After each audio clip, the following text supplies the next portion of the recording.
on the glitter strip. Gold Coast cops.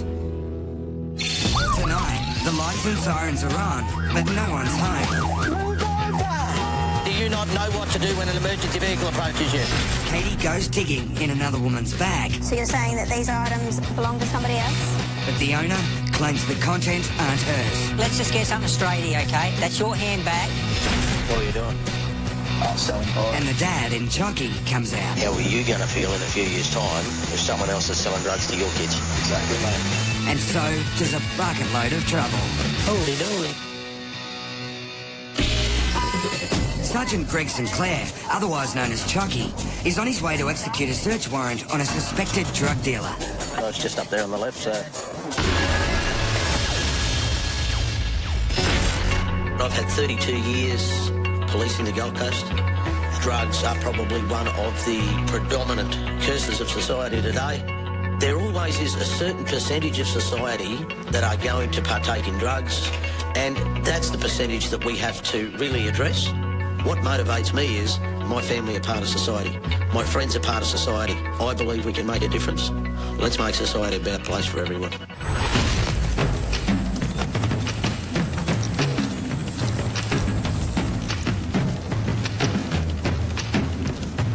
Not knowing what to expect, Chucky and his team prepare to enter from the front and back simultaneously. Mate, we're gonna search for here. Yeah. Wake you up, it's all good. But surprisingly, the target just opens the door, I'll just wait for him to clear the house. which means he either has no drugs or no idea. But his confidence that they won't find anything may be misplaced. Grab your smokes and a lighter and... And while the rest of the team search the house, Chucky strikes up a conversation outside. Looks as though you started with the landscaping, did you? Needs a bit of landscaping done. The best way to get information from people is to talk to people. And now the conversation's flowing, he changes the subject to drugs. What are you doing? I'm selling pot. Who are you selling it to? Some mates. And how do you sell it? Like in what quantities. Yeah. Maybe ounces and stuff. And what sort of money do you get for that? A little bit of coin, not much at all really. It's Chelsea pot. You're just having a general conversation. Next thing he's making these open admissions to you that he's out there supplying drugs. And before long, this guy's given up the location of his stash. You said it was in the bucket under the bench? And it turns out the information is good. This is the chopped area, and I can smell it. It appears to be a bucket of marijuana butts. Holy dooly. That's going right well. It is all bud. But that's not all that's hidden in the house.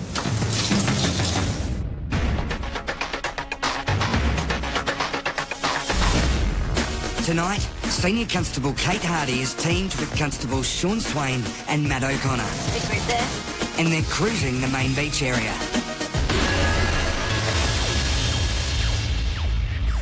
I've been in the job now for 17 years and I still love it, and while I still love it, I'll keep doing it. I often joke that I married the job. I am the job. I really like preventing crime if I can. I've always been interested in proactive policing. I prefer to go out and find crime rather than wait for it to happen. And it looks like they've found it. You're on here. They've just spotted a couple in a deserted car park. Quick. How are you? Good, how are you? Yeah, good, mate. How are you? Good, you just asked me that, but anyway, what are you up to tonight? Spider. Their sudden moves make Katie and her team even more suspicious. You seem a little nervous there, Anthony. No, I just had a spider on me. Yeah, I hate spiders, mate. Mate, we're just going to detain you and the vehicle in regards to a search. Is there anything in the car that can hurt me or my officers? No. I'll get you to just hop out for me, could you? All good, man, if you want to just stay standing at the front of the car. He's come up clean, but as the officers case the car, it's anything but. Next to where you're seated, there's a set of portable electronic scales. Looks like there's a bit of crystal residue on it. Look, guys, there are certainly some items in the car that indicate to us that there may be something else in the vehicle, along the lines of drugs. In your bag, there's a needle in there. I just need to know for my safety if there's any other needles in the car and where they'll be located. Hey, look, let's just get something straight here, okay? That's your handbag, and this officer asked you before if there's anything in that car, needles, anything, okay? It's your bag. Am I going to find any uncapped needles in here? No, not that I know of. I hate when people say not that I know of. kind of means maybe. Or in this case, yes. Michelle, what can you tell me about these items? They're in your bag. You've got a used crack pipe here, a couple of needles that are unsecured.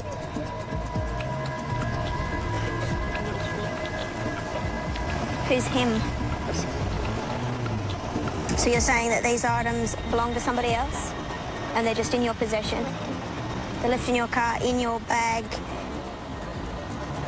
in your sunglass case, in your makeup case?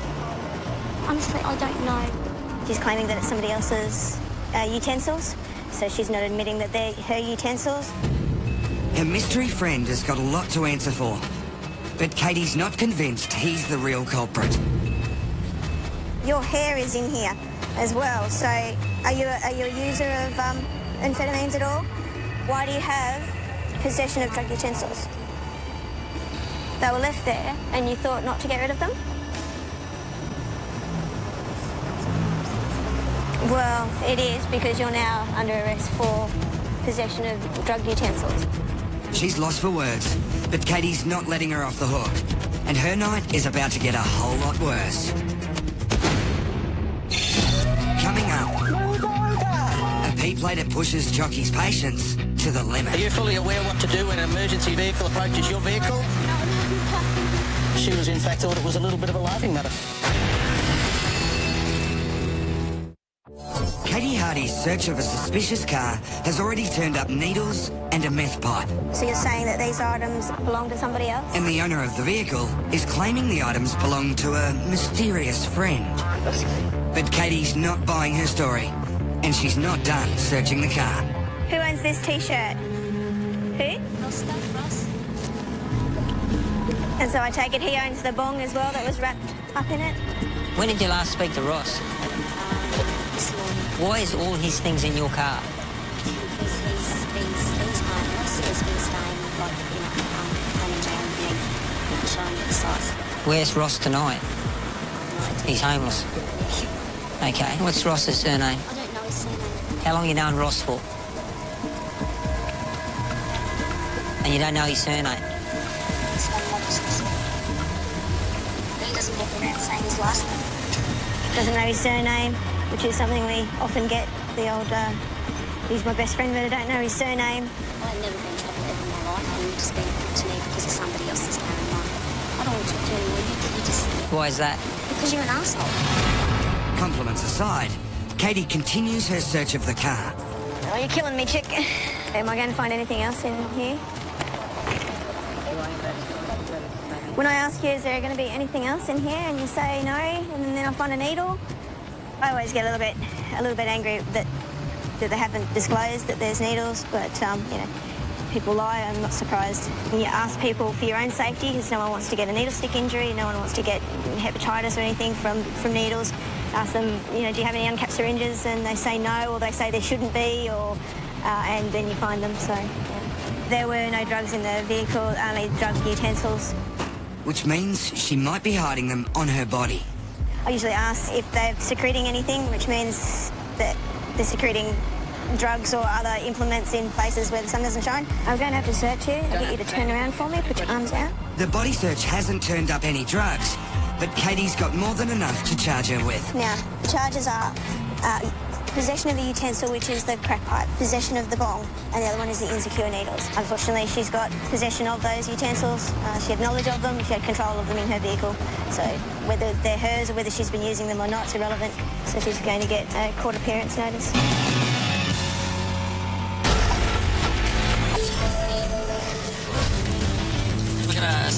Chucky's executing a search warrant on a suspected drug house, and through the art of conversation, has already turned up a bucket load of marijuana buds.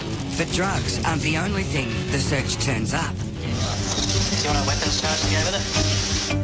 Oh, yeah. Heads ups. We found a taser in the premises there, which is of concern to us. Why would he have a taser? That's away from Thailand. Are there any more of those lying around? If there's anything here now, this is probably, like you've said, you want to take this as your opportunity to get rid of everything? It's marijuana and that taser. Okay. Yeah. And while he might claim it's just a toy, this 3,000-watt taser is a dangerous weapon. Yeah, it'd hurt.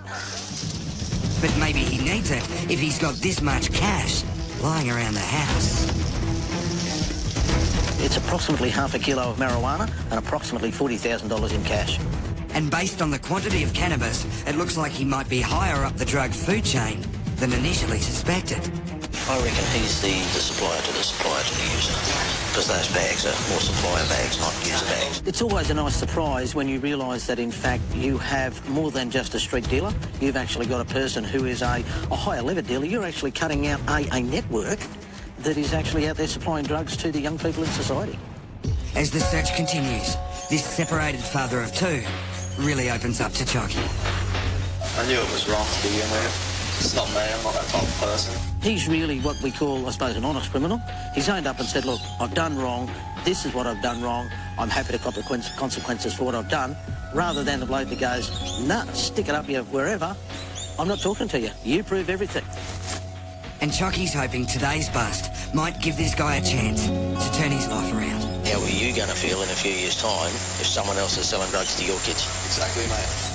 Look, he's a dad, he's got a couple of young boys, and you can almost see that the penny dropped that, oh, hang on, I'm not just supplying to anonymous people, I'm supplying to someone's children. And while he might be ready to turn over a new leaf, there's one thing this guy's not willing to give up. Mate, I'll ask the question, where do you get it from? I can't tell you. But even without naming names, the intel gathered in today's search will assist in future drug investigations.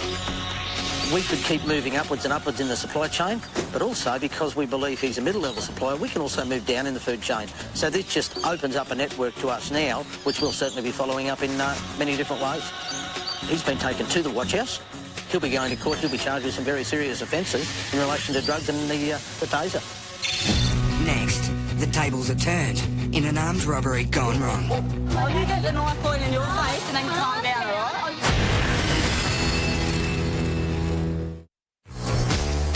Constable Nick Irby and Sergeant Blair Casey are on a routine patrol of Palm Beach when they get an urgent call out. Any other unit can extend the intersection to Mangan Street at Cumberland Street, code 2059.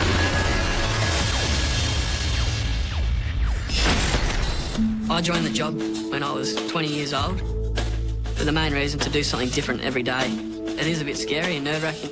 The reward's there at the end of the day when you get to lock up people that are, threatening our community and dangerous. And tonight it's an armed robbery with a twist. I think Golf 724 will follow that traffic unit there.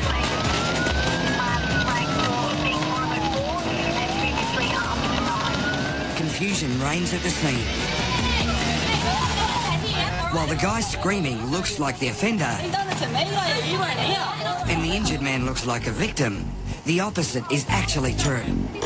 Who held the knife on you? That guy. He's an armed robber who is knocked out by his target. Oh, you get the knife point in your face and then calm down, all right? Or you're going to get locked up. Do you Lock me understand? up, all right? I'm here to You get a help knife you. pointed in your face and then calm down. I'm here to help you. Stop yelling at me and I'll find out what's going on, okay? But don't carry on like that again. Do you understand? Whatever. It's still a volatile situation, and Blair and Nick are hoping to piece together exactly what happened by questioning the second victim. What happened, brother? Me and my mate come down to the bus stop to go into town. These two dudes go past in a ute and had a gaze at us, real awkward. Yeah. Pulled over, come back, come up to us, what he's doing tonight, and shit like that. I didn't realise he's sitting there holding a knife. Next thing is just like what he's got on, he's just got drugs, he's got money. My mate just stood up, hit him. Yeah. He's on the ground, dropped the knife and shit. It's a robbery gone wrong, basically. A male has tried to rob two other males at knife point. Tables have been turned on him, actually, and he was knocked out. Unconscious on the floor when we got here. He's now in the back of the ambulance and we're going to take him to hospital. He is under arrest at this point in time too. Now they have established who is who, Nick will accompany the injured offender to the hospital. Just go with safety sake, mate. Yeah, sweet. This offender is dangerous. He's already tried to rob someone at knife point, so we want to make sure that the paramedics are safe and then he doesn't do the runner once he gets to hospital.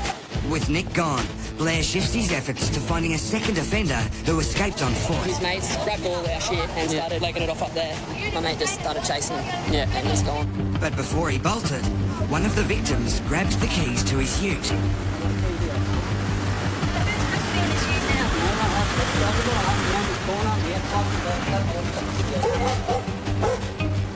I dare say this one will be cleared up fairly easily because the offender's car's there. Two gone past the ute and he's actually back this way, so he's actually coming back. He'll come back around here. Yeah, With the situation under control, Blair heads off to deal with the injured offender in custody.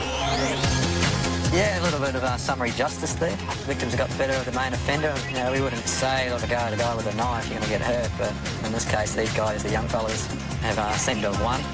And sure enough, the offender who fled on foot did return to his dogs and ute parked at the scene. So we've just arrived at the hospital. The offender's inside being cleaned up before he goes to the watch house. He's got a few bumps on his head. The other offender's actually returned to his ute. He's been arrested by police at the scene. He's been charged with attempted armed robbery. It's a good result for us, an armed robbery, and we've got all the offenders in custody. Next. Chucky's in a hurry, but getting nowhere fast. She's getting a ticket.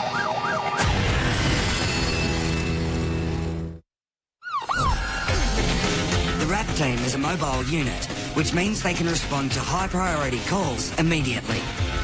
But today, through no fault of their own, Sergeant Gregory St Clair and Constable Gemma Brewster's response time is going to be anything but rapid. November, Alpha, Delta, Alpha. 3 human females screaming and crying with the male yelling. It sounds like someone's beating his hard. They're screaming and horrific. Just acknowledge us going as well. But Chucky's about to meet a driver who will push his patience to the limit.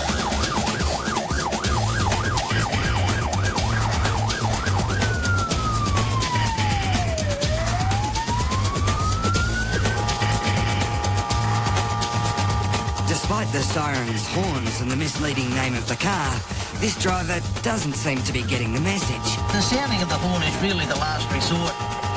The hitting of the horn as a variation in the pitch siren brings their attention suddenly that you're there. Still not here yet. Snaps them back into reality. But it doesn't seem to matter what Chucky does, nothing is getting through.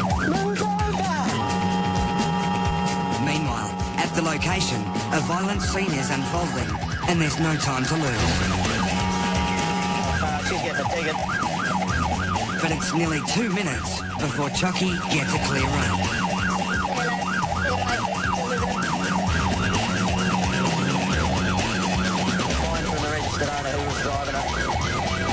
And just when they're finally starting to move, they're called off the job. Girl 72 received that. With the scene under control and the immediate pressure off, Chucky's got one thing on his mind: tracking down the driver of the Black Swift. In 32 years on the force, Chucky's been obstructed before, but never for so long. I think from the age of 3, you realise you have to pull over when an emergency vehicle is proceeding behind you with lights and sirens on. With no cars obstructing him, he locates the Black Swift in no time.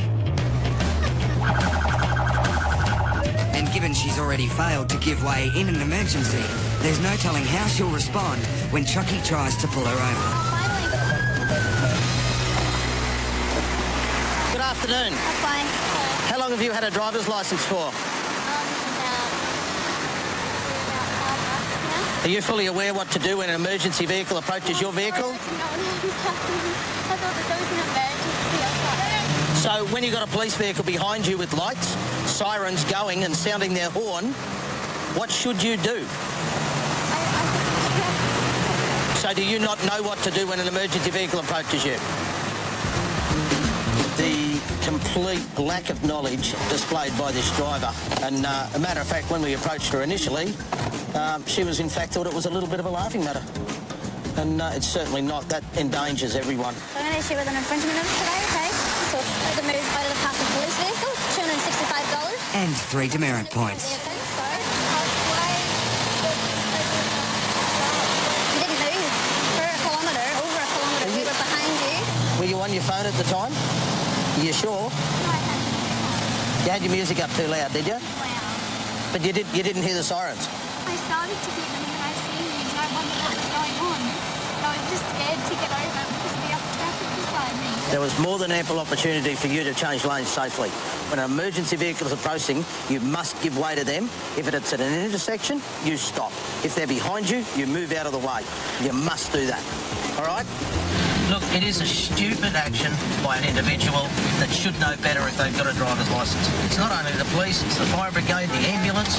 If they need to get somewhere in a hurry, please get out of their way. Let them have safe passage through. And hopefully, our P-plater will know what to do next time she's in the path of an emergency vehicle. Those armed robbers have been remanded in custody and could be facing up to 14 years in prison, while our suspected drug-dealing dad has 6 charges to answer and will have plenty of time to think about turning over a new leaf.